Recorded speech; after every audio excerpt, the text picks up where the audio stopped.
చూడండి ఈ ఎడారిలో ఈ మేకల కాడ, ఈ గొర్రెల కాడ, వీటి కాడ ఈ కుక్కలకి మేత అన్నీ నేనే వేసుకుంటాను సార్. ఒకడు నా భార్య చెప్పిన ఎడారిలో వేసేయినారు. చూడండి చుట్టూ ఒక చెట్టు లేదు, చేమ లేదు, ఏమీ లేదు. నాకు బతకాలని లేదు సార్, నాకు ఈడు ఉండాలని లేదు. నేను ఎంత చెప్పినా మా భార్య కూడా వినిపించుకోవట్లేదు. ఎవరు చెప్పినా కూడా నా మాట నమ్మడం లేదు. ఆ పావురాలకి, ఈ కుక్కలకి అన్నిటికీ మేత, మంచి చెడ్డ అన్నీ చూడాలి. ఒక్కొక్క రోజు వాళ్ళు వచ్చినారంటే నైట్ 3 అయినా నిద్ర ఉండదు, 4 అయినా నిద్ర ఉండదు సార్. కోళ్ళకి, ఇక్కడ బాతులకి, ఇట్లా కోళ్ళకి అన్నిటికీ మేత చూసుకోవాలి.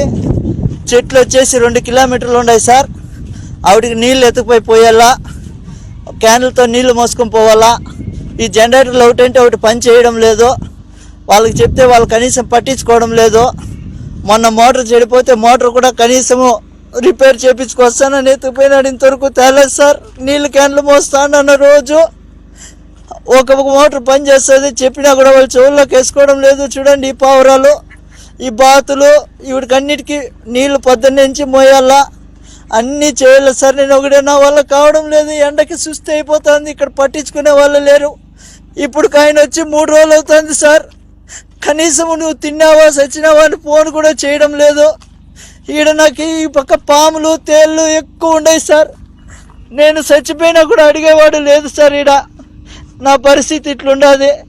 నాకు దయచేసి ఎవరైనా సాయం చేయండి సార్. ఈ ఎడారి నుంచి నన్ను బయట వేసేయండి, ఇంటికి వచ్చేస్తాను. ఈడున్నానంటే చచ్చిపోతాను సార్. ఇంక 2 రోజులు ఉంటే చచ్చిపోతాను. నా వల్ల కావడం లేదు సార్. చూడండి చుట్టుకారము ఒక చెట్టు లేదు, చేమ లేదు, ఒక మనిషి మాట్లాడేవాడు కూడా లేడు సార్. ఈడ నాకు కనీసం మాట్లాడించేవాడు లేడు. తిన్నావా చచ్చినావా ఏంపా ఎట్లున్నది అని అడిగేవాడు లేదు సార్. నాకు నా బిడ్డలు గుర్తొస్తున్నారు. నేను బతకలేను సార్. ఈడ దయచేసి ఎవరైనా నన్ను సాయం చేయండి. ఈ కోవిడ్ నుంచి నన్ను బయటపడేయండి సార్. ఏం చెప్పినా కూడా ఏజెంట్ కూడా కానీ నా మాట వినడం లేదు సార్. డబ్బులు కట్టు అంటున్నారు. నా కాడ అంత డబ్బులు లేదు. ఏం చేసేది సార్? నేను కూలి చేసుకుంటేనే పని జరుగుతుంది. ఏదో ఇక్కడ నాకు చెప్పిండే పని వచ్చేసి వేరే, ఇక్కడ చేపిస్తుండే పనులు వేరే.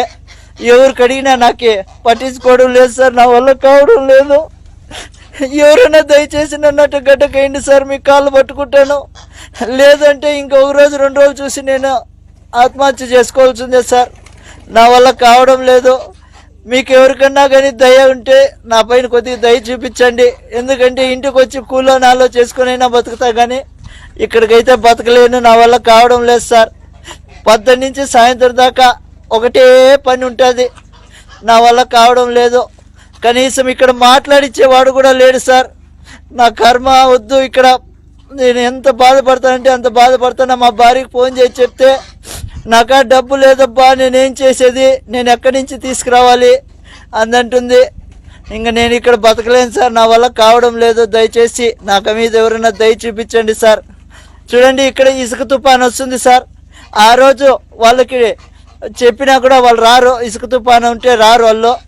ఈడ మేత వేయాలా, నీళ్లు పెట్టాలా. మనిషి చచ్చిపోయినా వాళ్ళకి బాధ లేదు.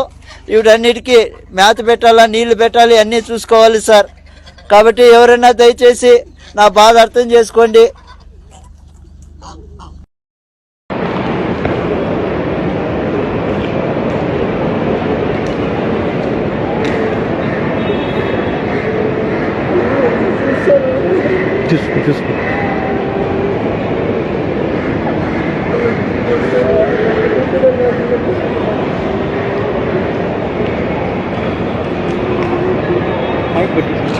సార్ నా పేరు శివ. నమస్కారం సార్. కువైట్లో కష్టపడుతున్నాను తెలుసుకొని నా చిన్న వీడియో సోషల్ మీడియాలో పోస్ట్ చేయంగా అది మన నారా లోకేష్ బాబు గారు చూసి చెల్లించిపోయి మన కువైట్లో ఉన్న ఎన్ఆర్ఐ మన టీడీపీ సభ్యులకి చెప్పడంతో వాళ్ళు కూడా ఎంతో కృషి చేసి ఈ ఇండియాకి నాకి నా భార్య బిడ్డల దగ్గరికి చేర్చారు. అదేవిధంగా మన మదనపల్లిలో ఉన్న మన ఎన్ఆర్ఐ గారు నా కుటుంబానికి ఆర్థికంగా సాయం చేసి నా కుటుంబానికి కూడా ఎంతో తోడుగా ఉండి నా కుటుంబానికి సాయం చేశారు. అదేవిధంగా వాళ్ళకి మాకు ధన్యవాదాలు తెలియజేస్తూ మన నారా లోకేష్ బాబు గారు వాళ్ళకి మా ఊపిరి నుంచి చెప్పు మన చంద్రబాబు నాయుడు గారికి వాళ్ళ కుటుంబానికి మేము ఎంతో రుణపడి ఉంటామని మనస్ఫూర్తిగా కోరుకుంటూ ప్రతి ఒక్కరికి నాకు సాయం చేసిన ఎన్ఆర్ఐలకి ప్రతి ఒక్కరికి మన నారా లోకేష్ బాబు గారికి మా హృదయపూర్వక ధన్యవాదాలు తెలియజేస్తున్నాను. జయ హో జయ హో విజయ హో తెలుగు నేల దీవెనలను ఇచ్చి పలిక శభాష్.